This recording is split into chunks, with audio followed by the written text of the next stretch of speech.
Alright guys, I'm going to show you how to remove the motherboard from the LG F6 after you remove the cover. So there's a couple things you've got to remove. This cable here, the white cable, the black cable down here. There's a push connector right here. There is another connector right there, and then this big connector. So once you remove those, you'll be able to remove the motherboard. So these just snap off. 1, 2, 3, and 4. And then the cables.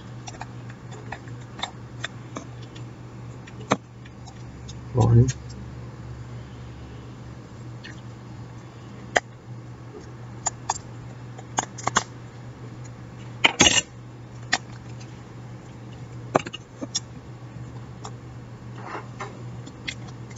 2. Once you got that,